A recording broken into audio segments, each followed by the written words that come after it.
saw the United States as being the indispensable power, as the global hegemon. შეერთებულ შტატებს შეუძლია ძალად გლობალურ ჰეგემონად იმ სახელმწიფოდ მიიჩნევდნენ, რომელთანაც საერთაშორისო ურთიერთობებში ნებისმიერ საკითხზე კონსულტაცია იყო საჭირო და რომელსაც შეეძლო გადამწყვეტი როლი ეთამაშა საერთაშორისო, ასევე რეგიონული უსაფრთხოებისა და სტაბილურობის ხელშეწყობაში. და ეს დასრულდა. And that has come to an end.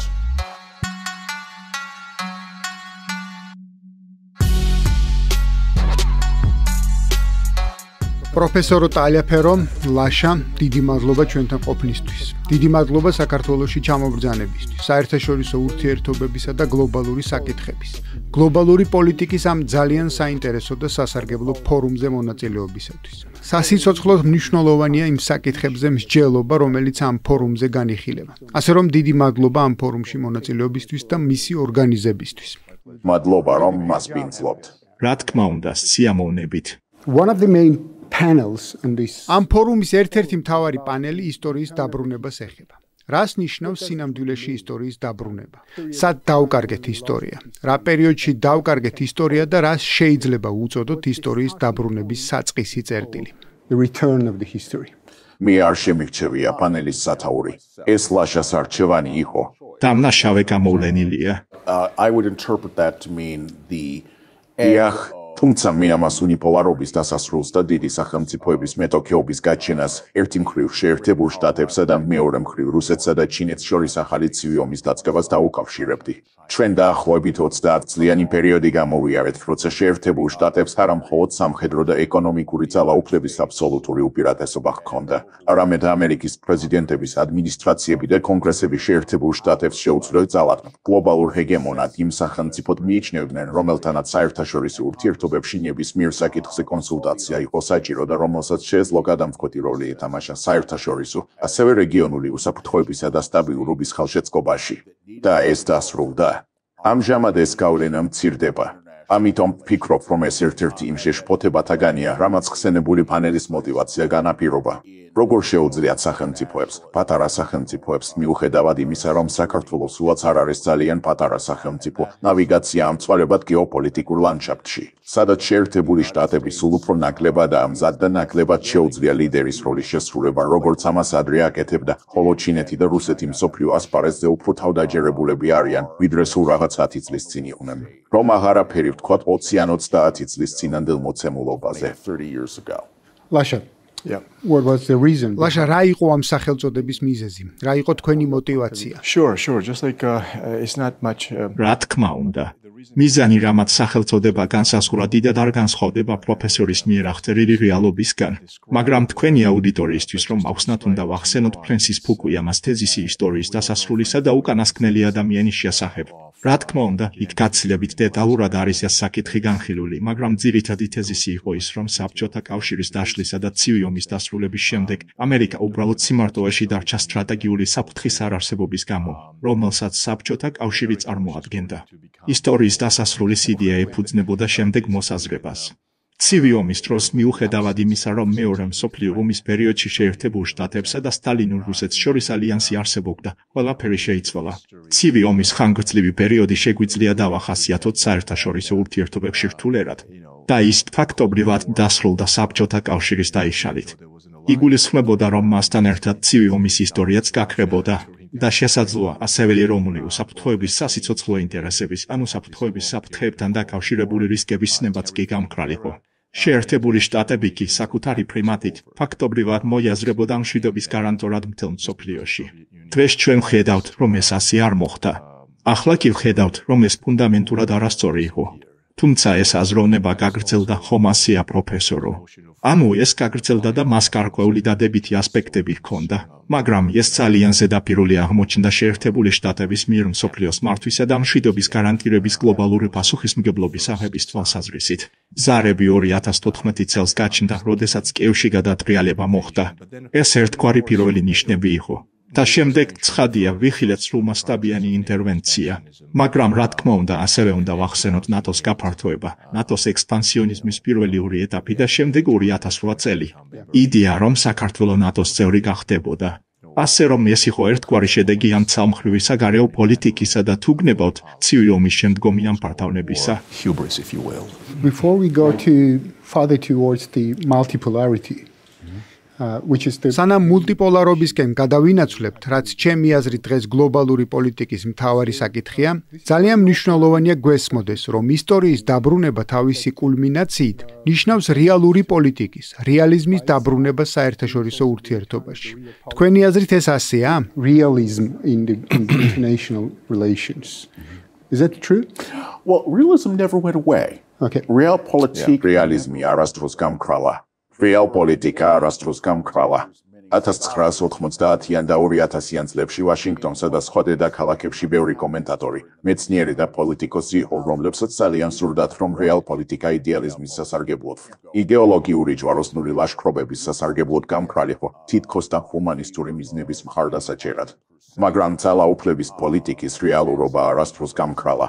და მიუხედავად იმისა, რომ კლინტონის და ჯორჯ ბუშის ადმინისტრაციის პოლიტიკის შემოქმედნი ნატოს გაფართოების სასარგებლოდ თავიანთ არგუმენტებს ასე აკალიბებდნენ. ჩვენ ამას ლიბერალური დემოკრატიის გასავრცელებლად ან ლიბერალური დემოკრატიის გასაძლიერებლად და ცენტრალიზებული ეკონომიკიდან თავისუფალი ბაზრის ეკონომიკაზე გადასვლის გასამხარებლად ვაკეთებთ, ყოველთვის არსებობდა რეალპოლიტიკური გათვლა. და ეს გათვლა იყო ის, რომ რუსეთი ბევრად სუსტია, ვიდრე საბჭოთა კავშირი იყო. და არსებობდა ძალაუფლების ვაკუუმი. და ახლა ეს ჩვენი შესაძლებლობაა, რომ ძალაუფლების ჩვენთვის ხელსაყრელი გადანაწილება მანამდე დავაფიქსიროთ, სანამ რუსეთს ყველაზე ნაკლებად შეუძლია მისთვის რაიმე მდგრადი წინააღმდეგობის გაწევა. ამიტომ მე უარყოფ იმ წინაპირობას, რომ რეალიზმი გაქრა. რაც გაქრა იყო ძალაუფლების შეზღუდულობის კონცეფცია და იმის გაცნობიერება, რომ ძალაუფლებისა და გავლენის გადანაწილება არასდროსაა მუდმივი. ის დროთა განმავლობაში იცვლება. შეერთებული შტატების, ამერიკული პოლიტიკური სისტემისა და ამერიკელი ხალხის მზადყოფნა და უნარი, გაუძლონ ერაყსა და ავღანეთში 20 წლიან ომს გადახდილი იყო არა გადასახადების ზრდით, არამედ სესხებით. რაც შეიცვალა იყო პოლიტიკური გათვლები და ხალხის მზადყოფნა, გაეციათ ეს ხარჯი. და ისვა კითხვა, რატომ ვაკეთებთ ამას? ეს უბრალოდ არ არის მდგრადი. ჩვენ ამ კონკრეტულ ქვეყნებში ამბიციური მიზნებით შევედით. ვაპირებდით მათ სამაგარითო დემოკრატიებად გადაქცევას და მათში უზარმაზარი რაოდენობის სისხლსა და ფინანსებს ვხარჯავდით. და შემდეგ გამოიცანით რა მოხდა. 20 წლის შემდეგ შედეგი ვერ ვიხილეთ. ასე რომ რეალიზმი ყოველთვის იყო. ის გვერდზე გადადეს. ბევრის მიერ ის იდეალიზმის სასარგებლოდ იქნა გაკიცხული. ფიქრობ, რომ ის დღეს აქტუალური ხდება ისეთი სახელმწიფოებისთვის, როგორიცაა საქართველო და სამხრეთ კავკასიის სხვა სახელმწიფოები, უფრო სწორად რუსეთის ფედერაციის პერიფერიაზე მდებარე ყველა სახელმწიფო, რაც ფიქრობ იმის გაცნობიერებას ნიშნავს, რომ ზოგიერთი გადაჭარბებული დაპირება, რომელიც შეერთებულმა შტატებმა ამ სახელმწიფოებისთვის 1990-იან და განსაკუთრებით 2000-იან წლებში გასცა, არ შესრულდება უბრალოდ იმიტომ, რომ შეერთებული შტატები არ არის მზად რუსეთთან ომისთვის ყოფილი საბჭოთა სივრცის სახელმწიფოების დასაცავად. ჩვენ შეიძლება ვიბრძოლოთ მარიონეტული ომით და ეს არის ის, რაც მოხდა უკრაინასთან დაკავშირებით, მაგრამ ჩვენ არ ვაპირებთ პირდაპირ რუსეთთან ომს. ამ შემთხვევაში ჩვენთვის ხარჯები და რისკები უზარმაზარი იქნებოდა. Whether the comeback of the და ნიშნავს თუ არა ტრამპის დაბრუნება, რომ რეალიზმი მეინსტრიმად იქცევა. I think it's very difficult to ფიქრობ, ამერიკის პოლიტიკის შემოქმედნი არ ფიქრობენ საერთაშორისო ურთიერთობების თეორიების ჭრილში. ისინი უბრალოდ არ ფიქრობენ ასე. და დონალდ ტრამპი არ ფიქრობს საერთაშორისო ურთიერთობების თეორიების ჭრილში. დონალდ ტრამპი ბიზნესმენია, ის უძრავი ქონების დეველოპერია. შეგვიძლია ვიკამათოთ იმაზე, არსებობს თუ არა გრანდიოზული სტრატეგია ტრამპის დოქტრინა. განსაკუთრებით მე არ მგონია, რომ არსებობს. ფიქრობ, რომ დონალდ ტრამპი გაცილებით მოკლევადიანი, ტრანზიციული ტიპის პრეზიდენტია, მას ადვილად ეფანტება ყურადღება და ძალიან მოკლე კონცენტრაციის პერიოდი აქვს. ფიქრობ, რამაც დონალდ ტრამპის გაპრეზიდენტება განსაზღვრა ჯერ 2016 წელს, შემდეგ კი 2024 წელს, რამდენიმე ფაქტორი იყო. ერთ-ერთი მათგანი იყო ამერიკელი ელექტორატის დიდი ნაწილის ღრმა უკმაყოფილება შეერთებული შტატების როლის მიმართ მსოფლიოში და იმ გავლენის მიმართ, რაც ამას ქვეყნში და ეკონომიკაზე ჰქონდა. ასევე ანტიელიტიზმი, ანტიესტებლიშმენტიზმი და განსაკუთრებით მეორე ტრამპის ადმინისტრაცია, რომელიც აშის საგარეო პოლიტიკის, ეროვნული უსაფრთხოების ისტებლიშმენტის წინააღმდეგ იბრძვის. რომელიც ცდილობს სრულიად განსხვავებული პოლიტიკის გატარებას, იქნება ეს საფრთხეებზე საუბარი სხვა სახელმწიფოების უმეტესობისთვის ტარიფების მუდმივი საფრთხე, თუ იმ როლის გადახედვა, რომელსაც შეერთებული შტატები შეასრულებს ევროატლანტიკურ უსაფრთხოებაში, ან იმ მოსაზრებებთან დაკავშირებით, რა როლს შეასრულებს შეერთებული შტატები ინდოწყნარი ოკეანის რეგიონის უსაფრთხოებაში. თუმცა მე მაინც მიჭირს დონალდ ტრამპი ან მის გარშემო მყოფი ადამიანები აუცილებლად რეალისტებად მოხსენიება. or the people around him as necessarily being realists. Okay, great. So, Lasha, as I understand, the unipolarity by itself. Lasha, როგორც მე მესმის, უნიპოლარობა თავისთავად იდეალისტური იდეაა. რადგან როდესაც მარტო ხარ ცდილობ როგორმე დაამკვიდრო შენი წესები, შენი იდეები და პირიქით. ნიშნავს თუ არა ეს იმას, რომ მულტიპოლარობა უფრო რეალისტური იდეაა. Multipolarity is a more realistic idea. I will attribute sort of the rise of multipolarity to მულტიპოლარობის აღზევებას მივაწერ ძალაუფლებას, ძალაუფლების აღზევებას, სახელმწიფოების გაძლიერებას და შემდეგ ამ ძალაუფლების საკუთარი ეროვნული უსაფრთხოების ინტერესების განხორციელებაში გარდაქმნას ისე როგორც ამას ეს სახელმწიფოები ხედავენ საჭიროდ. ეს საბოლოოდ იმიტომ ხდება, რომ ჩინეთი მრავალპოლარობამდეც არსებობდა და ასევე რუსეთიც, მაგრამ ისინი დასუსტებულები იყვნენ. და სწორედ შეერთებული შტატების დომინირებამ დაჩრდილა ყველა დანარჩენი. ამიტომ შეგვიძლია ამას მულტიპოლარობა ვუწოდოთ. ან შეგვიძლია უბრალოდ ჩინეთის აღზევება ვუწოდოთ. მრავალპოლარობა არსებითად ნიშნავს, რომ საერთაშორისო სისტემაში ერთზე მეტი დიდი ძალაა, რომელსაც შეუძლია სხვა დიდი ძალის გამოწვევა. ეს კი ავტომატურად ნიშნავს, რომ ფარდობითი თვალსაზრისით შეერთებული შტატების ძალაუფლებაში მცირდება. შეერთებული შტატები კვლავ პლანეტის ყველაზე ძლიერი სახელმწიფოა, უკიდურესად მდიდარი ქვეყანა და არავისგან არ ემუქრება საფრთხე. თუმცა შეერთებულ შტატებს არ მოსწონს გეოპოლიტიკური იერარქიები, სახელმწიფოები, რომლებიც საკუთარ რეგიონებში ძლიერდებიან და პოტენციურ რეგიონულ ჰეგემონებად იქცევიან და ვფიქრობ, რომ ის ყველაფერს გააკეთებს ჩინეთის დასაბალანსებლად ან მისი შეკავებისთვის. ამ საკითხს სხვადასხვაგვარად შეგვიძლია შევხედოთ. ამჟამად ამაზე დებატები მიმდინარეობს. თუმცა დიახ, ძირითადად ეს არის ის, რომ რაც უფრო მეტი ძალა წარმოიქმნება, მით უფრო მრავალპოლარული გახდება მსოფლიო. ამ შემთხვევაში ჩვენ გვყავს სამი, შეერთებული შტატების გარდა ორი ძალა, შესაძლოა რუსეთი მაინც მესამეა მატრიქსში. თუმცა უკვე ცხადია, რომ შეერთებული შტატებისთვის გამოწვევა თავისუფლად მოქმედება, მათ კი სრუტმოქმედების ის თავისუფლება, რაც წარსულში ჰქონდათ. მე უბრალოდ მინდოდა ტრამპსაც რამდენიმე კომენტარი გამეკეთებინა. ტრამპის განმარტებისას. მას ალბათ ბევრი მრჩეველი ჰყავს და ასე შემდეგ, მაგრამ ვფიქრობ ის სამყაროს რეალისტური ან ლიბერალური თეორიების ჭრილში არ უყურებს. მე ვითხოვდი, რომ ის პრაგმატულია, პროფესორო არა? liberal theories, but I would say that he is pragmatic, the professor, right? Would you? დიახ, მას შეუძლია იყოს He can პრაგმატული. be very pragmatic, and he can say, "Why do?" დიახ. მას შეუძლია იყოს ძალიან პრაგმატული და თქვას, რაში გვჭირდება ომი ვინმესთან, თუ შეგვიძლია ფულის გამომუშავება მშვიდობის დამყარების გზით. ასე რომ ამაში არის გარკვეული რეალიზმი, შესაძლოა არამეცნიერული რეალისტური ინსტინქტი, მაგრამ მას აქვს გარკვეული სახის პრაგმატული მიდგომა საერთაშორისო ურთიერთობების მიმართ. და ეს ჩემი აზრით ხელს უწყობს ამ ფარდავნების ძალმხრივი ამერიკა უპირველეს ყოვლისა, ტიპის კიდევ ერთი სახის, ზედმეტად გაფართოების შანსების შემცირებას. მაგრამ ნუ შევცდებით. გულისხმობ, რომ თუ ტრამპისთვის ამის აუცილებლობა იარსებებს და თუ მისი ადმინისტრაცია დაინახავს, რომ საჭიროა რაიმე სახის რეგიონული ესკალაცია, ისინი ამის გაკეთებას არ მოერიდებიან. ასე რომ, ყველაფერი მშვიდობასა და სიყვარულზე არ არის დამოკიდებული. თუმცა ფუნდამენტურ დონეზე არსებობს იმის აღიარება, რომ რაც მის ადმინისტრაციამდე 2016 წლამდე ხდებოდა, არ იყო მდგრადი. ასე რომ, მოდით სხვა რამ ვცადოთ. შეგვიძლია ამას პრაგმატიზმი ვუწოდოთ, ან ტრანზაქციონალიზმი ვუწოდოთ. ასე რომ, ვფიქრობ ის სწორედ ამას მისდევს. არ მგონია, რომ მას ჩარევა სურს ის თავისთავად ომის გამჩაღებელი არ არის. ის ვაშინგტონის პოლიტიკის ამ ტრადიციიდან არ მოდის. ამ მხრივ, დიახ, ის პრაგმატულია, ერთგვარი ინსტინქტური რეალისტი. არ არის აუცილებელი, რომ თავად განსაზღვრავდეს თავს რეალისტად, მაგრამ ინსტინქტურად გარკვეულწილად ამას მიხვება. To a certain extent. I would agree. I mean, Trump will Yeah. engage in coercive diplomacy. ვეთანხმები. ვფიქრობ, რომ ტრამპი იძულების დიპლომატიას გამოიყენებს. ამას ვხედავთ რიგ სფეროებში, განსაკუთრებით ვაჭრობაში. თუმცა ორივე საპრეზიდენტო ვადის განმავლობაში ის საოცრად ერიდებოდა სამხედრო ძალის გამოყენებაზე ნებართვის გაცემას.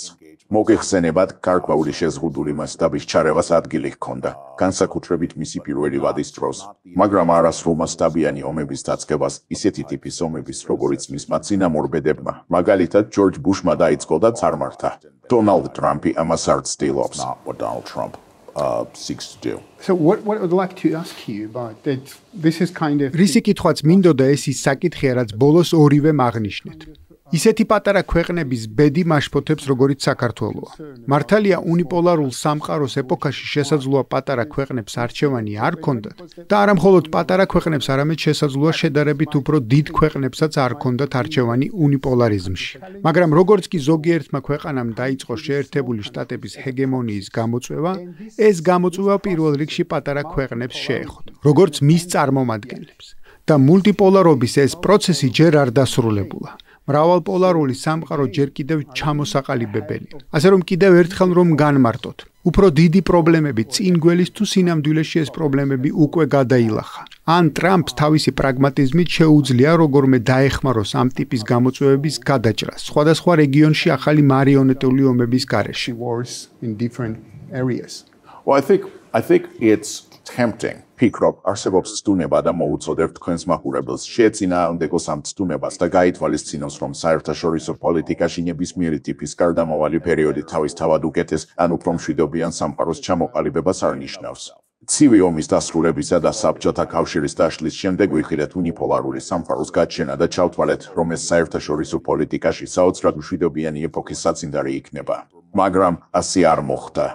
თითქმის 25 წლის განმავლობაში შეერთებული შტატები ჯორჯ ბუშ უფროსის, ბილ კლინტონის, ჯორჯ ბუშ უმცროსის და ბარაკ ობამას პრეზიდენტობის დროს აწარმოებდა ომების სერიას რეგიონული ძალების ან პატარა სახელმწიფოების წინააღმდეგ, სერბეთის, ირაკის, სომალის წინააღმდეგ, ან არასახელმწიფო აქტორების წინააღმდეგ, ალ-ქაიდას, ისლამური სახელმწიფოს, იგივე დაეშის წინააღმდეგ, თითქოს შეერთებული შტატების ინტერესების დასაცავად, რომლებსაც ისინი საკმაოდ ფართოდ განმართავდნენ. და შეერთებულ შტატებს არანაირი ეფექტური წინააღმდეგობა არ შეხვედრია არც ამ რეგიონული სახელმწიფოებისა და პატარა სახელმწიფოების მოკავშირეების, არც სხვა იმ დროს ორი ლატენტურად დიდი ძალისა და სისტემის, რუსეთისა და ჩინეთის მხრიდან. ეს შეიცვალა და დღეს მიმდინარეობს დებატები იმის შესახებ, თუ როდის დაიწყო ეს ცვლილება იყო ეს 2008 წლის ფინანსური კრიზისი, თუ რუსეთის მიერ კრიმის ანექსია 2014 წელს, თუ ეს მხოლოდ რუსეთის მიერ უკრაინაში სრულმასშტაბიანი შეჭრით დაიწყო 2022 წლის თებერვალში. ახლა ჩვენ ვხედავთ სიტუაციას, რომელშიც დიახ, შეერთებული შტატები პლანეტის ყველაზე ძლიერ ქვეყნად რჩება. ეს უდავოა. ასევე უდავოა, რომ ჩინეთს პლანეტაზე სიდიდით მეორე ეკონომიკა აქვს და ბოლო 20 წლის განმავლობაში მან სწრაფად გაზარდა თავდაცვაზე ხარჯები. მოახდინა თავისი ჩვეულებრივი ძალების მოდერნიზაცია და განავითარა შეღწევის საწინააღმდეგო შესაძლებლობები დასავლეთ წყნარ ოკეანეში. კერძოდ, პირველივე არქიპელაგზე, ასევე გააფართოვა და მოდერნიზება მოახდინა თავის სტრატეგიულ ბირთვული ძალების. რუსეთის სავარაუდოდ კვლავ დიდი ძალაა, თუმცა აშკარად ბევრად სუსტია, ვიდრე შეერთებული შტატები და ჩინეთი და ბევრად სუსტია, ვიდრე ოდესმე იყო საბჭოთა კავშირი. მიუხედავად ამისა, მას მსოფლიოში უდიდესი ბირთვული არსენალი აქვს. მიუხედავად იმისა, რომ რუსეთის არმიამ და საჰაერო ძალებმა ვერ შეძლეს უკრაინის დამარცხება და ნაკლებად სავარაუდოა, რომ მალე შეძლებენ ამას, ის მაინც შთამბეჭდავი სამხედრო მოთამაშეა მსოფლიო ასპარეზზე და მიუხედავად იმისა, რომ მისი ეკონომიკა მთლიანად ნედლეულის მოპოვებასა და ექსპორტზეა დაფუძნებული და გაცილებით მცირეა, ვიდრე სხვა დიდი შვიდეულის ქვეყნების ეკონომიკა, ის დიდი ძალაა. ამგვარად ჩვენ ისეთ გარემოში ვართ, სადაც სამი კონკურენტი დიდი სახელმწიფო არსებობს, რომელთაგან ორი ნამდვილად უკმაყოფილოა საერთაშორისო ასპარეზზე არსებული სტატუსით, სადაც ეს სამიდან ერთი დომინანტურ პოზიციას იკავებს საერთაშორისო იერარქიაში და ადვილად ართმობს მას, თუმცა ამავე დროს სათავეში ადმინისტრაცია ჰყავს, რომელიც გარკვეულწილად აცნობიერებს აშის ძალაუფლების შეზღუდვებს. სხვა მხრივ, ისინი ამას ვერ ეგუებიან. მათ ვერ შეძლეს იმ რეალობის გააზრება, რომ თუ სხვა ქვეყნებს განურჩევლად ტარიფების დაწესებით დაიმუქრებით და შემდეგ განმეორებით უკან დაიხევთ, მხოლოდ გლობალური ეკონომიკისთვის და ამერიკული ფირმებისთვის მეტ გაურკვევლობას შექმნით. ამასთანავე ვერ მიახდართ წარმატებას თქვენს მიერ გაცხადებულ მიზანთან დაკავშირებითაც, რომელიც წარმოებისა და საწარმო სიმძლავრეების შეერთებულ შტატებში დაბრუნებას გულისხმობს. გარკვეულწილად ეს ტრამპის ადმინისტრაციის მხრიდან ერთგვარი ილუზორული მიზანია. ამერიკის შეერთებული შტატები ვერასდროს იქნება კონკურენტუნარიანი გარკვეული საქონლისა და მომსახურების წარმოებაში ისე, როგორც ეს 50-60 წლის წინ იყო. ეს უბრალოდ ეკონომიკის რეალობაა. ამიტომ ფიქრობ, უფრო ფართო არგუმენტი, რომლის თქმაც მინდა, არის ის, რომ მრავალპოლარულ საერთაშორისო სისტემაზე გადასვლა არ არის ისეთი რამ, ვისიც უნდა გვეშინოდეს. რაღაც მხრივ, ეს უბრალოდ რეალობაა. ეს უბრალოდ საერთაშორისო პოლიტიკის მუშაობის წესია და ჩვენ, ანუ კაცობრიობა, ამას უნდა შევეკვოთ.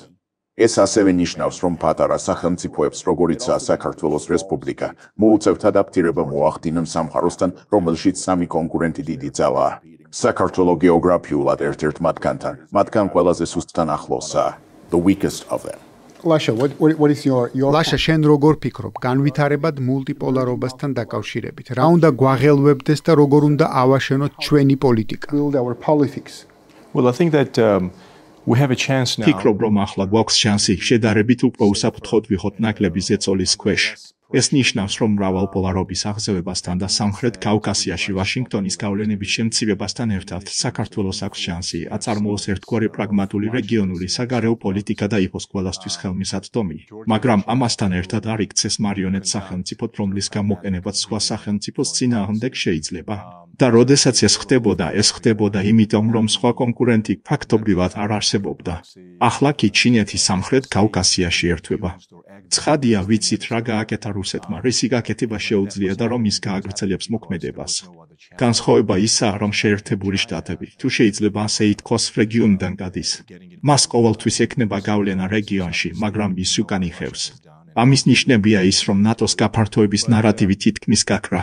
უზარმაზარი გამოწვევა რჩება ნეოლიბერალურ მსოფლმხედველობის მხრივ და იმ ინსტრუმენტების მხრივ, რომლითაც ისინი ამ ნეოლიბერალურ საგარეო პოლიტიკას ახორციელებდნენ, არასამთავრობო ორგანიზაციებიდან დაწყებულით დამთავრებული, როგორც მართავდნენ ისინი ადგილობრივად ამ იდეოლოგიის ექსპორტსა და კონსოლიდაციას. მაგრამ ეს ინსტრუმენტები, ვფიქრობ, იშლება ძირითადად გლობალურ ასპარეზზე იმ ცვლილებების გამო, რასაც აქ სამხრეთ კავკასიაში, შორეულ რეგიონში უგრძნობთ. უდავოა, რომ ჯერ კიდევ 2017 წლამდე ვიცოდით, რა ხდებოდა. თუმცა ცალმხრივი ზეწოლა ხორციელდებოდა, მაგრამ ტრამპის ადმინისტრაციასთან ერთად ეს ზეწოლა ფაქტობრივად გაქრა. და ეს არის საერთაშორისო სისტემაში მიმდინარე ცვლილებებთან ადაპტაციის აუცილებლობის აღიარება. ვხედავთ ამ ცვლილებების მსგავს თანმდევ ეფექტებს რეგიონში. ვფიქრობ, საქართველოს აქვს შესაძლებლობა გამოიყენოს ეს ჭკვიანურად. ვფიქრობ, უნდა განვაცხადოთ, რომ საქართველოს არ შეუძლია რომელიმე ძალის წინააღმდეგ მოკავშირედ იქცეს და რომ ჩვენს რეგიონში ნეიტრალური, მრავალვექტორიანი საგარეო პოლიტიკა უნდა შევინარჩუნოთ. რა თქმა უნდა ვიყოთ კონტაქტზე და ურთიერთობა გქონდეს ჩვენს დასავლელ პარტნიორებთან. თუმცა ახლა უფრო მეტი მოქნილობა გვაქვს, რათა არ გავხდეთ დიდი სახელმწიფოების პოლიტიკის მსხვერპლი ისე, რომ ჩვენი ჩრდილოელი მეზობლის წინააღმდეგ ინსტრუმენტად გამოგვიყენონ. ფიქრობ, ამასთან ახლავს სტაბილურობა და რეგიონში ერთგვარი გაგება, რომ ამ ტიპის სულელური კონფლიქტები აღარ არის საჭირო. ამ კონფლიქტების საფრთხე მუდმივად იარსებებს, სადღაც ჩრდილში. თუმცა ის შეიძლება გაქრეს მაშინ, როცა რუსეთი მიხვდება, რომ ყველაფერი იცვლება. ნუ შევიქმნით ილუზიებს. რუსეთი არ განსაზღვრა, თუ რას წარმოადგენს გამარჯვება უკრაინაში, მაგრამ ის ნამდვილად წინ არის. უკრაინა აშკარად უფრო სუსტი სახელმწიფოა ამ ბრძოლაში და ნამდვილად არ არის გამარჯვებასთან ახლოს. რუსეთი მისი დემოგრაფიის გათვალისწინებით, ამ ომის შედეგად სამხედრო აღჭურვილობის წარმოების უნარის გათვალისწინებით, რომელმაც ყველა გააკვირვა, ალბათ არა. ამ დრაკონული სანქციების მიუხედავად, რომელმაც ვერ დაანგრია მისი ეკონომიკა, აშკარად წინ არის. ახლა ერთადერთი კითხვა, რა არის ფუნდამენტური საკითხები? აპირებს თუ არა ვაშინგტონი მოლაპარაკებებს კრემლის მიერ აღმოსავლეთ უკრაინისა და ნატოს გაფართოებასთან დაკავშირებით ფუნდამენტურ მოთხოვნებზე? ვხედავთ, რომ ეს არ ხდება, ანუ დონალდ ტრამპმა, ასე ვთქვათ, უბრალოდ ვერ შეძლო შეთანხმების მიღწევა. შემდეგ კითხვა ჩნდება, რას აპირებს რუსეთი ამასთან დაკავშირებით? ჩემი აზრით, რუსეთი ყოველთვის მზად იყო ამისთვის. ეს რუსეთისთვის ეგზისტენციალურია.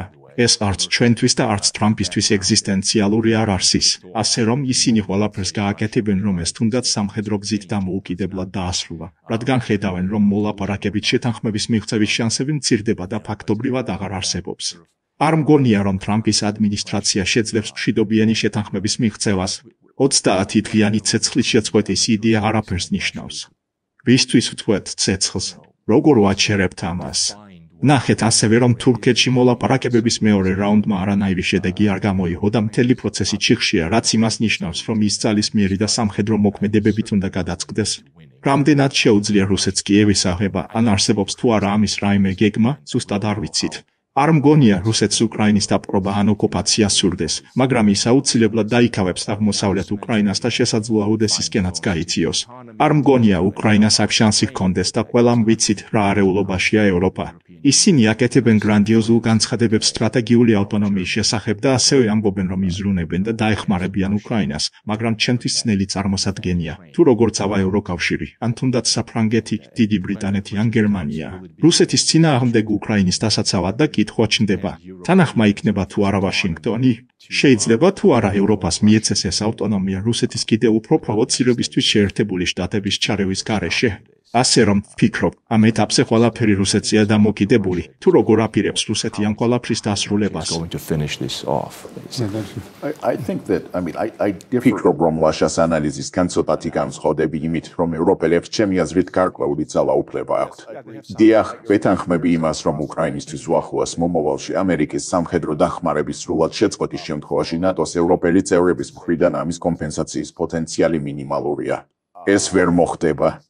და არ მგონია ბერლინში, ლონდონში ან პარიზში ვინმეს ჰქონდეს ილუზია, რომ თუ შეერთებული შტატები შეწყვეტს უკრაინისთვის სამხედრო დახმარების გაწევას და უკრაინასთან სადაზვერვო ინფორმაციის გაზიარებას, ისინი შეძლებენ არსებული ვაკუუმის შევსებას.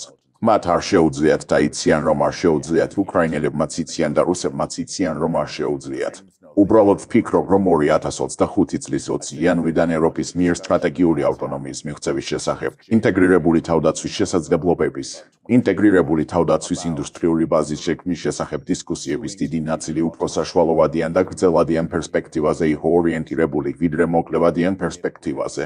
რა უნდა გავაკეთოთ მომდევნო 10 წლების განმავლობაში, რომ გქონდეს სანდო სიცოცხლისუნარიანი კონტინენტური თავდაცვის ინდუსტრიული ბაზა?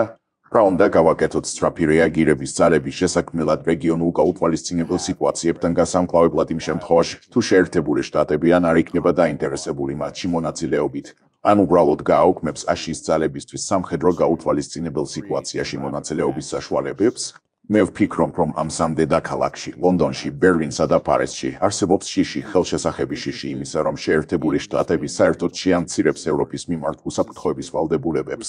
და კიდევ ერთხელ, ეს არ არის მკისიერი რისკი. ეს არის გრძელვადიანი რისკი, მომავალზე ორიენტირებული რისკი და ის ზოგადად მცირე მოკავშირეების მხრიდან მიტოვების შიშს უკავშირდება. შეშფოთების საგანი არ არის ის, თუ რა შეიძლება გააკეთოს მოკავშირემ ხვალ არამედ ის, თუ რა შეიძლება გააკეთოს ამ მოკავშირემ 6 თვის შემდეგ, 2 წლის შემდეგ ან 5 წლის შემდეგ. რაც შეეხება რუსეთის მიზნებს რუსეთ-უკრაინის ომის ამ ეტაპზე, ცხადია, რომ ვლადიმერ პუტინი არ არის მზად ხელი მოაწეროს 30 დღიან ცეცხლის შეწყვეტის შესახებ შეთანხმებას, რომელიც ბრძოლის ხაზებს გაყინავს, რადგან მოდით ვაღიაროთ, ძალთა ბალანსი ზოგადად რუსეთის სასარგებლოდ არის, მიუხედავად იმისა, რომ უკრაინამ ბოლო 2 კვირის განმავლობაში მოახერხა რამდენიმე დამანგრეველი საჰაერო და წყალქვეშა თავდასხმის განხორციელება რუსეთის სამხედრო აქტივებზე, რაც ძალიან უხერხული იყო რუსებისთვის, ძალიან უხერხული და სავარაუდოდ ესკალაციის გამომწვევი. თუმცა რუსეთს არ აქვს სტიმული, რომ ომის სტრატეგიულ დონეზე გადაიზარდოს. ეს ყველასთვის კატასტროფული იქნებოდა. ის არც ომის ვერტიკალურად ესკალაციის საჭიროებას ხედავს. მოდით, ბრძოლა უკრაინაში შევინარჩუნოთ. უკრაინის ომი უახლოეს მომავალში გაგრძელდება, ორივე მხარე უფრო მეტი უპირატესობისთვის იბრძვის. ვფიქრობ, საბოლოოდ ის რაიმე სახის მოლაპარაკებების გზით მოგვარებით დასრულდება. არ ვიცი რა იქნება ამ მოგვარების სუსტი პარამეტრები, მაგრამ ვფიქრობ, რომ ის მოლაპარაკებების გზით მოგვარებით დასრულდება და არა რუსებისთვის და მით უმეტეს უკრაინელებისთვის გამანადგურებელი გამარჯვებით. ეს რუსებისთვის გადამწყვეტი გამარჯვება არ იქნება. სახელმწიფოთა შორისი ომების უმეტესობა მოლაპარაკებების გზით მიღწეული შეთანხმებით მთავრდება და არა ერთი მხარის მეორეზე გადამწყვეტი გამარჯვებით. ნება მომეცით, აქ ჩავერიო. თუმცა როგორ ფიქრობთ, როგორი იქნება მოლაპარაკებით მიღებული შეთანხმება იმ დროისთვის რუსეთს სტრატეგიული მიზნების უმეტესობა მიღწეული ექნება? It'll have many of its strategic NATO would be the first. მას შესაძლოა კონდეს სტრატეგიული მიზნების უმეტესობა რეალიზებული. ნატო ფიქრობ დაპირება, რომელიც ჯორჯ ბუშის ადმინისტრაციის წარმომადგენლებმა 2008 წლის ლისაბონის სამიტზე გასცეს, რომ უკრაინა და საქართველო ნატოში გაწევრიანების გზაზე დადგებოდნენ, იმ დროს წარმოუდგენლად უპასუხისმგებლო იყო. რადგან არასდროს არსებობდა ურყევი გზა ამ ორი სახელმწიფოს ნატოში გაწევრიანებისთვის. არასდროს ყოფილა მცდელობა მათი სამხედრო ძალების მოდერნიზაციისა, რათა უზრუნველყოფილიყო ნატოს ძალებთან თავსებადობა. არასდროს ყოფილა ისეთი ტიპის პოლიტიკური კონსულტაციები, რაც აუცილებელი იყო ამ სახელმწიფოების ალიანსში გასაწევრიანებლად. რუსეთმა თავიდანვე ძალიან ნათლად განაცხადა, რომ უკრაინის და ან საქართველოს ნატოში გაწევრიანება მათთვის მიუღებელი იყო. და ის მოსაზრება, რომ უკრაინა და საქართველო შეიძლება რაღაცნაირად იდგნენ ნატოს წევრობის გზაზე გაურკვეველ ვადებში, წარმოუდგენლად დამაზიანებელი იყო როგორც ამერიკა-რუსეთის ურთიერთობებისთვის, ასევე უკრაინისა და საქართველოს შიდა პოლიტიკისთვის. ეს არასდროს ყოფილა სიცოცხლის უნარიანი მიზანი. ნატოს სხვა წევრებს შორის არასდროს ყოფილა მხარდაჭერა უკრაინისა და საქართველოს ალიანსში გაწევრიანების მიმართ, რადგან ნატოს ევროპელმა წევრებმა იცოდნენ, რომ რუსეთი ამ ორ სახელმწიფოს თავისი გავლენის სფეროს ნაწილად მიიჩნევდა და ის არ აპირებდა მათ დათმობას.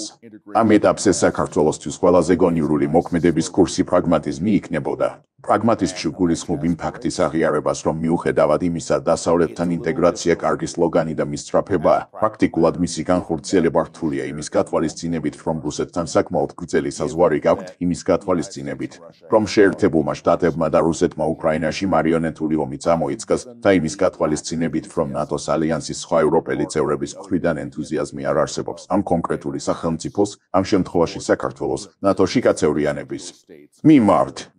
ეს ნაკლებად სავარაუდოა. It is not likely to happen.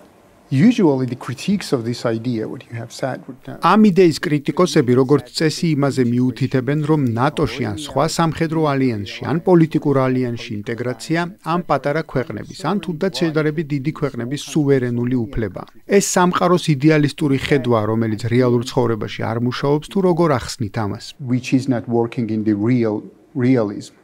You know, I'm going to get in trouble with my colleagues. იცით, ალბათ ფლეტჩერის სკოლის ჩემს კოლეგებთან, რომლებიც საერთაშორისო სამართლის სპეციალისტები არიან, დაპირისპირებაში შესვლა მომიწევს, მაგრამ აქ ამის გასაკეთებლად მზად ვარ. დიახ, ქაღალდზე, ყველა სახელმწიფოს გაეროს ყველა წევრი სახელმწიფოს სუვერენული უფლება აირჩიოს სხვა სახელმწიფოებთან ალიანსების შექმნა საერთაშორისო ორგანიზაციებში გაწევრიანება. მაგრამ მოგეხსენებათ, სუვერენიტეტი ან კონკრეტული სუვერენული უფლებები ზოგიერთ სახელმწიფოზე უფრო მეტად ვრცელდება ვიდრე სხვა სახელმწიფოებზე. და ეს ყოველთვის ასე იყო საერთაშორისო პოლიტიკაში. და ეს ყოველთვის ასე იქნება. ასე რომ დიახ, მიუხედავად იმისა, რომ საქართველოში ზოგიერთმა შეიძლება თქვას, რომ ჩვენი სუვერენული უფლებაა წევრობაზე განვაცხადოთ, ასევე მოგეხსენებათ, რომ ნატოში, ევროკავშირში ან სხვა ნებისმიერ საერთაშორისო ორგანიზაციაში ან მილიტარულ ორგანიზაციაში ამ ინსტიტუტის არსებული წევრი სახელმწიფოების სუვერენული უფლება უარყოფნეს განაცხადი ან არ რეაგიროს ამ განაცხადზე. და მე ვფიქრობ, რომ ეს რეალობა არის ის, რასაც საქართველო, უკრაინა და სხვა პატარა სახელმწიფოები ეჯახებიან. ამ ინსტიტუტების სხვა წევრ სახელმწიფოებს აქვთ საკუთარი სტრატეგიული ინტერესები, საკუთარი ურთიერთობები რუსეთთან და შეერთებულ შტატებთან.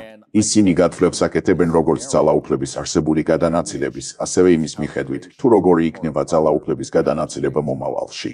და მე ვერ ვხედავ სცენარს, როდესაც ნატოს ან ევროკავშირის სხვა წევრი სახელმწიფოების ეს გათვლები შეიძლება დაითქვიან, რა თქმა უნდა, ჩვენ სწრაფად ვიმოქმედებთ და ვიმოქმედებთ ამ განაცხადებებზე ევროკავშირის წევრობასთან დაკავშირებით, ან რა თქმა უნდა, ჩვენ მოვიწვევთ უკრაინას და საქართველოს ნატოში გაწევრიანების ოფიციალურ პროცესში. ეს уბრალოდ არ მოხდება. That's just not going to happen. Lasha, please. Just on that point, to be just crude. ამ საკითხთან დაკავშირებით ფუხეშად რომ ვთქვათ, ძირითადად ძალაუფლებაც ყვეთს, რა არის თქვენი უფლება და რა არა. მოდით უბრალოდ დავიყვანოთ ეს ყველაფერი იმ საკითხამდე, რაზეც ვისაუბრებდით. ეს ფაქტობრივად შიშველი რეალიზმია. არ აქვს მნიშვნელობა, რა გსურთ, ჩვენ ვსაუბრობთ სახელმწიფოზე, ვსაუბრობთ რუსეთის ფედერაციაზე, რომელსაც ყოველთვის ექნება საკუთარი ეროვნული უსაფრთხოების ინტერესები. სხვათა შორის, მთელი ეს საუბარი რუსეთის სისუსტეზე არასწორია. რეალურად, დღეს რუსეთი გაცილებით ძლიერია. მაშინაც კი, როცა რუსეთი ჩეჩნეთის პირველი ორი ომის დროს დაცემული და თითქმის გაკოტრებული იყო, მიუხედავად იმისა, რომ სასტიკად და არაეფექტურად მართავდა პროცესებს, რაც მათ ახასიათებს, მაინც მოახერხა ჩეჩნეთის რეინკორპორაცია და თავისთვის არასასურველი პროცესების ჩახშობა, რასაც დასავლეთის ძალების ჩარევად მიიჩნევდა. შეიძლება რიტორიკულად ჟღერდეს, მაგრამ ჩეჩნეთის ომები გარკვეულწილად დასავლეთის ამ პარტავნების ერთ-ერთი პირველი გამოვლენა იყო. 2008 წელსაც რუსეთი ბევრად სუსტი იყო. რუსეთის შემოჭრა საქართველოში ძალიან არაეფექტური აღმოჩნდა, მიუხედავად იმისა, რომ პირველ დღეებში მათ ბევრად მეტი ტექნიკა ჰყავდა, მათ თავი შეირცხვინეს, მაგრამ საბოლოო ჯამში 48 საათის შემდეგ მათ შეძლეს მოქმედება და გააკეთეს ის, რაც საქართველოში გააკეთეს, ტერიტორიების ოკუპაცია. დღეს კი გეოპოლიტიკურად და სტრატეგიულად ბევრად უფრო რთულ სიტუაციაში ვართ. ახლა აფხაზეთი და სამხრეთ ოსეთი უკვე აღიარებულია, თუნდაც მხოლოდ რუსეთის, ვენესუელისა და რამდენიმე პატარა სახელმწიფოს მიერ. უდავოა, რომ რუსეთი გაცილებით უფრო აქტიურია, განსაკუთრებით მას შემდეგ, რაც უკრაინაში მიმდინარე ომმა მას დაანახა, რომ დასავლეთის სამხრეთ კავკასიაში ჩარევის ნებისმიერი მცდელობა თავიდანვე უნდა ჩაახშოს. ეს აღარ განმეორდება. ამიტომ წარმოუდგენა, რომ რუსეთი ქმედითი არ არის და მისი ტანკები მხოლოდ ძველი საბჭოთა ნარჩენებია, უბრალოდ ამფართავნებაა. ამ რიტორიკით გატაცებულები ყველანი ვიცით საიდან მოდიოდნენ. მაგრამ სწორედ ამან შეგვიყვანა შეცდომაში, იდეალისტური ამფართავნებისა და პროპაგანდის გამო აღმოჩნდით ასეთ მდგომარეობაში. ეს ყველაფერი არ იყო სათანადოდ გაანალიზებული, არ იყო კრიტიკულად განხილული. და დადგა 2008 წელი. ახლა კი რეალობა მაჩვენა, რომ არ არსებობდა ფუნდამენტური მიზეზი, რატომ შეიქმნა ეს პრობლემები საქართველოს სამხრეთ ოსეთთან დაკავშირებით, ეს უბრალოდ იმ იდეალიზმის ინერცია იყო. ჩვენ გვეუბნებოდნენ, რომ ჩვენთან იყო ამერიკა, კოლექტიური დასავლეთი და ჩვენ ეს ყველაფერი გადავხლაპეთ. ეს ძალიან სამწუხაროა. And that's very unfortunate. But I would agree with that. So by the end of our conversation, საუბრის დასასრულს მინდა ოდნავ განსხვავებული კუთხით დაუბრუნდეთ მულტიპოლარობის თემას. როგორც უკვე აღნიშნეთ, ძალიან მნიშვნელოვანია იმის გააზრება, თუ რა არის მისაღები სხვებისთვის. აქედან გამომდინარე საინტერესოა გავიგოთ, რა არის მისაღები შეერთებული შტატებისთვის. ანალიტიკოსებს შორის არსებობს წარმოდგენა, რომ შეერთებული შტატებისთვის უნიპოლარობის შემდეგ მეორე საუკეთესო ვარიანტია მრავალპოლარული სამყარო, ვიდრე ბიპოლარული, სადაც მეორე პოლუსი ჩინეთია, რაც ნიშნავს, რომ გარკვეული ქვეყნები, მაგალითად რუსეთი ან სხვები, ჩინეთის გავლენას ექვემდებარებიან. როგორც მესმის, ეს კისინჯერის მთავარი იდეაც იყო, რომ შეერთებულმა შტატებმა არ უნდა უბიძგოს რუსეთს ჩინეთისკენ უკრაინის ომის გამო. რას ფიქრობთ? უნიპოლარული, ბიპოლარული თუ მრავალპოლარული მსოფლიოს ჯობს შეერთებული შტატებისთვის? Bipolar war or multipolar war? I think, first of all, I think we have to distinguish between two things. right. უპირველესად ორი რამ უნდა განვასხვაოთ, პოლარობა და საერთაშორისო წესრიგი. პოლარობა ნიშნავს, რომ რამდენი დიდი სახელმწიფო არსებობს საერთაშორისო სისტემაში კონკრეტულ მომენტში. ეს ეხება ძალაუფლების განაწილებას და არ არის პირდაპირ დაკავშირებული საერთაშორისო წესრიგთან. საერთაშორისო წესრიგი კი გულისხმობს იმ ინსტიტუტებსა და ნორმებს, რომლებსაც ძლიერი სახელმწიფოები ქმნიან და რომლის შესახებაც მუდმივად მიმდინარეობს მოლაპარაკებები და გადააზრება. რაც შეეხება კითხვას, რომ შეერთებულ შტატებს შეუძლია აერჩიოს, როგორი იყოს ძალაუფლების განაწილება, ეს ასე არ არის. დიახ, მათ შეუძლიათ იმოქმედონ საკუთარი ძალის გასაძლიერებლად ან სხვების შესუსტებლად, მაგრამ ეს არ ნიშნავს, რომ შეერთებული შტატები ირჩევს, როგორი იყოს მსოფლიოს პოლარობა. შეერთებული შტატები, როგორც სუვერენული სახელმწიფო, სხვადასხვა ძალაუფლების კონფიგურაციაში არსებობდა 1776 წლის შემდეგ და გააგრძელებს არსებობას. საკითხი ასე არ უნდა დავაყენოთ, რომ ბიპოლარული ან უნიპოლარული სისტემა თავისთავად კარგია შეერთებული შტატებისთვის, ეს უბრალოდ მოცემულობაა. რაც შეეხება საერთაშორისო წესრიგს, ის სისტემა, რომელიც შეერთებულმა შტატებმა მეორე მსოფლიო ომის შემდეგ შექმნა და 90-იან წლებში, რომლის გლობალიზაციაც სცადა, დღეს ინგრევა. სისტემამ პრობლემები ჯერ კიდევ 60-იან წლებში გამოავლინა, როცა ნიქსონის ადმინისტრაციამ ამერიკული დოლარი ოქროს სტანდარტიდან ამოიღო. შემდგომ კი შეეცადნენ ეს წესრიგი მსოფლიოს სხვა ნაწილებზეც გაევრცელებინათ, მაგრამ ეს სისტემა არ გამოდგა მდგრადი. საერთაშორისო ინსტიტუტები, რომლებიც მეორე მსოფლიო ომის შემდეგ შექმნა, მათი დაბრუნება ნაკლებად სავარაუდოა. დიახ, საერთაშორისო სავალუტო ფონდი და მსოფლიო ბანკი კვლავ არსებობს, მაგრამ ამერიკა მათ ხშირად გვერდს უვლის. უშიშროების საბჭო, რომელსაც 5 მუდმივი წევრი ჰყავს, სწორედ დიდი სახელმწიფოების ინტერესების დასაცავად შეიქმნა. ამიტომ კითხვაზე, რატომ არ არიან მუდმივ წევრებში ბრაზილია ან ინდოეთი, პასუხია, რომ 5 სახელმწიფოს სურდა პრივილეგიების შენარჩუნება. ვერ გეტყვით, როგორი წესრიგი ჩაანაცვლებს ამჟამინდელს, თუმცა ნაკლებად სავარაუდოა, რომ ვიხილოთ ისეთი ფორმალური გლობალური ინსტიტუტები, როგორიც იყო წარსულში. ფიქრობ, სახელმწიფოებს შორის ურთიერთობები უფრო ტრანზიციული გახდება. ზოგ შემთხვევაში ეს ცუდიც არ არის, ზოგ შემთხვევაში კი სხვა ტიპის ინსტიტუტები იქნება საჭირო. თავარი ისაა, რომ ინსტიტუტები არასდროს უნდა გავითვალისწინოთ როგორც უნივერსალური გადაწყვეტა, ეს არის ადგილები, სადაც სახელმწიფოები თავიანთ ეროვნულ ინტერესებს ატარებენ და იქ ძალაუფლების პოლიტიკის ასპარეზია. ამიტომ მიუხედავად იმისა, რომ საერთაშორისო სისტემაში ბევრი რამ შეიცვალა და შესაძლოა საკმაოდ უცნაური ალიანსები ვიხილოთ, სახელმწიფოები კვლავაც გააგრძელებენ ერთმანეთთან კონკურენციას. Competition with other states. Yes, Sure. you can respond on that. Yeah, I can just simply build on that. პროფესორმა აშკარად შესანიშნავი ანალიზი შემოგთავაზა იმის შესახებ, თუ რა არის საერთაშორისო სისტემა. მე უბრალოდ თქვენს კითხვაზე პასუხის გასაცემად ვიტყოდი, რომ შეერთებულმა შტატებმა შესაძლოა უპირატესობა მიენიჭოს რომელიმე საერთაშორისო წესრიგს და შესაძლოა ამ უპირატესობას მიჰყვეს. ფიქრობ, ბოლო 30 წლის განმავლობაში სამართლიანი იქნება თუ ვითვლით, რომ ის უპირატესობას ანიჭებდა ერთგვარ უნიპოლარულ, ან ცალმხრივ ჩართულობას მსოფლიოში. თუმცა ამ უპირატესობას სინამდვილეში დიდი მნიშვნელობა არ აქვს. ამერიკის შეერთებულ შტატებსაც კი არ შეუძლია საერთაშორისო სისტემის საკუთარი გემოვნებით სტრუქტურირება.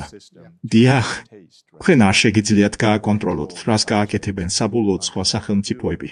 შეხედეთ, როგორი იყო ჩინეთ-საბჭოთა კავშირის განხეთქილების მოლოდინი, რომ ჩვენ ჩინეთს მეორე მსოფლიო ომის შემდგომ ლიბერალურ ინსტიტუციურ წესრიგში შევიყვანდით იმ იმედით, რომ ჩინეთი დაიშლებოდა. მისი კომუნისტური პარტია დაიშლებოდა ან რეფორმირდებოდა და ერთბედნიერ კაპიტალისტურ სახელმწიფოდ გადაიქცეოდა. ეს კოლოსალური ტრიუმფი იქნებოდა. მაგრამ ხედავთ, რომ ეს გეგმა ჩაიშალა. გარკვეულწილად ვფიქრობ, რომ ისინი ჯერ კიდევ სწუხან ამაზე. მათ ჯერ კიდევ სწულთ ის აზრი, რომ ჩინეთის კომუნისტური პარტია უკიდურესად ძლიერია, თუმცა მათ ამასთან შეგუება უწევთ. ასე რომ შეიძლება გქონდეს სასურველი მიზანი, მაგრამ ხედავთ, რომ ამან შეიძლება არ გამოიღოს სასარგებლო შედეგები შეერთებული შტატებისთვის. მაგრამ ამას არ აქვს მნიშვნელობა. რადგან შეერთებული შტატები მსოფლიოში ყველაზე ძლიერი სახელმწიფოა, ის დაცულია. ის ორ დიდ ოკეანეს შორის მდებარეობს და არ არსებობს არც ერთი ძალა, რომელსაც შეუძლია შეერთებული შტატების სანაპიროებამდე მიაღწიოს და მისი არსებობისთვის საფრთხე შექმნას. საქმე იმაშია, რომ შეგვიძლია გავიდეთ გარკვეულ ბალანსზე. შეგვიძლია ბრიტანეთს ვთხოვოთ ევროპაში დახმარება და თუ ისინი ვერ შეძლებენ, მაშინ ჩავერთოთ გარკვეულ მომენტში. ევროპაში ჩვენი მოკავშირეების დასაცავად გამოვიყენოთ რაიმე სახის კოლგის პრინციპი და სხვა. მაგრამ ვფიქრობ, ცივი ომის ერა მრავალი თვალსაზრისით დასრულდა. უშიშროების საბჭო, მისი 5 წევრი, ამის შესანიშნავი მაგალითია. ის არასდროს ყოფილა განკუთვნილი ამ ხელა სამყაროსთვის.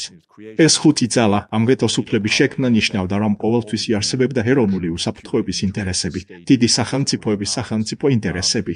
ამერიკელები ცდილობდნენ, თავი დაეღწიათ ამისგან და ეთქვათ, მოდით, უბრალოდ შევქმნათ რაღაც უფრო ლიბერალური და მეგობრული, მაგრამ როგორც ამ საუბრის განმავლობაში მუდმივად ვახსენებდით, ყოველთვის იყო ერთგვარი სასტიკი რეალპოლიტიკა.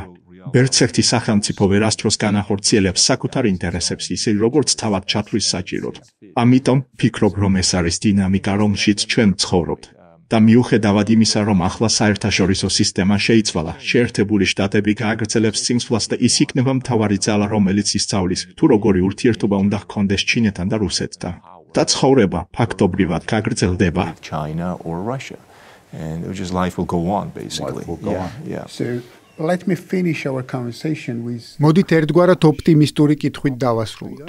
ფიქრობ თუ არა, რომ ახალი მსოფლიო წესრიგი აუცილებლად ახალი კატასტროფის შედეგად უნდა შეიქმნას, როგორც ეს მეორე მსოფლიო ომის შემდეგ მოხდა. ვთქვარ თუ არა შეერთებულ შტატებს, რუსეთსა და ჩინეთს შორის დიდი ომის ზღვარზე. თუ შესაძლებელია კატასტროფის თავიდან აცილება. This scale of catastrophe, avoiding it. Not necessarily, and I don't think that we're on the precipice of a catastrophe. არა, არ ვფიქრობ, რომ აუცილებლად ახლა კატასტროფული ომის საფრთხის წინაშე ვართ. დიახ, ყოველთვის არის გარკვეული რისკი, მაგრამ ეს მართვადია. არ ვეთანხმები იმ აზრს, რომ აშ და ჩინეთი აუცილებლად ომში ჩაერთვებიან, როგორც ეს აღმოვალი და დაღმოვალი სახელმწიფოების თეორიითაა წარმოდგენილი. ნაწილობრივ იმიტომ, რომ ეს უარყოფს ლიდერების თავისუფალნებასა და არჩევანს. საერთაშორისო წესრიგის შექმნა რთულია და ის მუდმივად არ გრძელდება. მაგალითად, ევროპის კონტინენტზე მშვიდობა მე-4 საუკუნე იარსება, ბოლოს კი ეს პროცესი ყირიმის ომით დასრულდა. მეორე მსოფლიო ომის შემდგომი წესრიგი 80 წელი არსებობს და ეს საკმაოდ ხანგრძლივი პერიოდია. თუმცა არ მგონია, რომ ახალი წესრიგის შესაქმნელად კიდევ ერთი კატასტროფული ომი გჭირდება. შესაძლოა ახალი საერთაშორისო წესრიგის რაიმე ნიშნები არსებობს, რასაც მე ვერ ვამჩნევ, მაგრამ მე ვფიქრობ, რომ ნაკლებად სავარაუდოა ვიხილოთ იმ ლიბერალური საერთაშორისო წესრიგის აღდგენა, რომელიც შეერთებულმა შტატებმა შექმნა მეორე მსოფლიო ომის შემდეგ და რომელსაც ის ბოლო 8 წლების განმავლობაში ლიდერობდა. მე ვერ ხედავ ამის შესაძლებლობას. I don't see that happening. Basically, it will continue to shape. მართალია, ჩვენ ვერ ვიხილავთ იმ ლიბერალური ინსტიტუციონალიზმის დაბრუნებას, თუმცა შესაძლოა ეს ბირთვული საფრთხეების ალარმიზმია. მაგრამ ეს პირველი შემთხვევა 90-იანი წლების შემდეგ, როდესაც გვესმის ბირთვული იარაღის გამოყენების შესაძლებლობის შესახებ საუბრები, რითაც რუსეთი იმუქრება არა? This is the first time since the 90s that we are hearing the nuclear weapons usage possibility rhetoric coming in with Russia possibly threatening it, right? We've heard that. მაგრამ რუსეთი ბირთვული შანტაჟით 2022 წლის თებერვლიდან მოყოლებული დაახლოებით ყოველ სამკვირაში ერთხელ იმუქრება. I personally don't think we are in მე danger. პირადად არ ვფიქრობ, რომ ამის საშიშროება გვემუქრება, მაგრამ საჯარო დებატებში ამას ისმენთ და გაინტერესებთ, აქვს თუ არა ამას რაიმე მნიშვნელობა. მაშინ როცა ადამიანები, რომლებიც ამომს უჭერენ მხარს, ვთქვათ დასავლეთში, ეს თითქოს არ აინტერესებთ. ისინი ამბობენ, რომ რუსეთი ბლეფობს. არავინ გამოიყენებს ბირთვულ იარაღს. და მაინც არსებობს ხომ მოსაზრებაც, შესაძლოა რეალისტური ბანაკიდანაც კი, რატომ ზრდით დაძაბულობას. იმაზე ნაკლებად ახლა არაფერი გვჭირდება, რომ რუსეთმა სერიოზულად დაიწყოს ფიქრი ბირთვული იარაღის გამოყენებაზე, თუ ის ამ კონფლიქტის შედეგად კუთხეში იქნება მომწყვდეული. რადგან ბოლოს და ბოლოს უკრაინა ეგზისტენციალურია რუსეთისთვის. ასე რომ ჩვენ შეგვიძლია ამაზე ვიფიქროთ, არა? It permissive. We can think about, right? Or Yes, except that დიახ, ოღონდ რუსეთის მხრიდან თუნდაც ტაქტიკური ბირთვული იარაღის გამოყენება თვითდამარცხება იქნება. და პუტინმა ეს იცის. knows this. რა თვალსაზრისით, თქვენ ფიქრობთ, რომ დასავლეთი საპასუხო დარტყმას განახორციელებს. დასავლეთი საპასუხო დარტყმას არ განახორციელებს. retaliate? West won't retaliate. Would make Ukraine large portions of it. ეს უკრაინას ამ მის დიდ ნაწილს დაუსახლებელს გახდის და რუსეთისთვის ძალიან რთული იქნება რესურსების მოპოვება უახლოეს მომავალში. თუ უკრაინის საკითხი ეგზისტენციალურია რუსეთისთვის, რატომ უნდა დააზიანოს ეს აქტივი? Why would it want to damage this asset for In which terms it is of fighting? დიახ, ვეთანხმები ამას. მას დასჭირდება უკრაინა, როგორც მისი ეკონომიკური აქტივი. Economic asset. It would need. Yeah, It would correct. definitely need. მას ნამდვილად დასჭირდება უკრაინა, როგორც მისი ეკონომიკური აქტივი. იმის გათვალისწინებით, რომ რუსეთს თუ კი ის ცეცხლის შეწყვეტის შეთავაზებას დათანხმდებოდა, ალბათ ომის ფონზე უკეთეს მდგომარეობაში აღმოჩნდებოდა. მაგრამ რატომ უნდა ჩაიგდოს თავი იმ მდგომარეობაში, როცა უნდა მართოს დასხივებული უკრაინული ტერიტორია? დიახ, ჩვენ ახალ ბირთვულ ეპოქაში ვართ. ეს ნამდვილად ასეა. ჩვენ გვყავს 3 ბირთვული იარაღის მქონე დიდი სახელმწიფო, 6 ბირთვული იარაღის მქონე რეგიონული ძალა, 1 ლატენტურად ბირთვული სახელმწიფო ირანის სახით.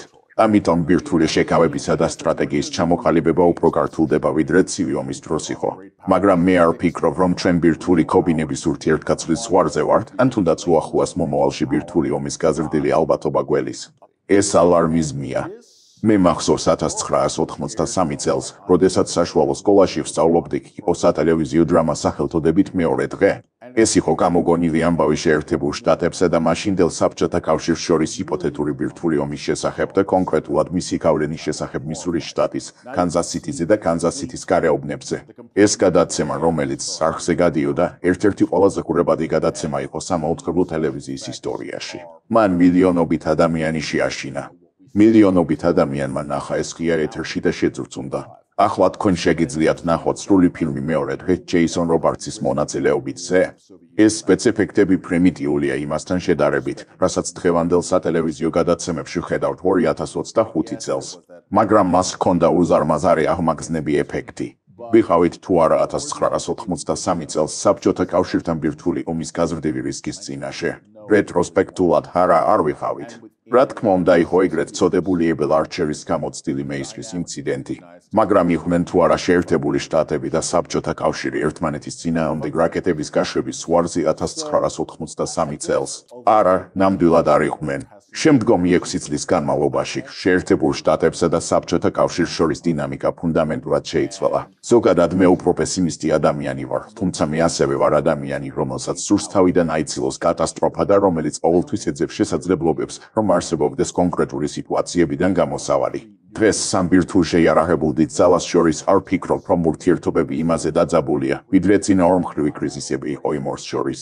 და ამიტომ არ ვფიქრობ, რომ უახლოეს მომავალში ბირთვულ დაპირისპირებას ვიხილავთ. ყოველ შემთხვევაში ამ სამ სახელმწიფოს შორის in the near future, at least among those three states. ასე რომ გჯერათ, რომ დღეს ბირთვული იარაღის ყველა მფლობელი გონივრული ადამიანი ან გონივრული aktorია.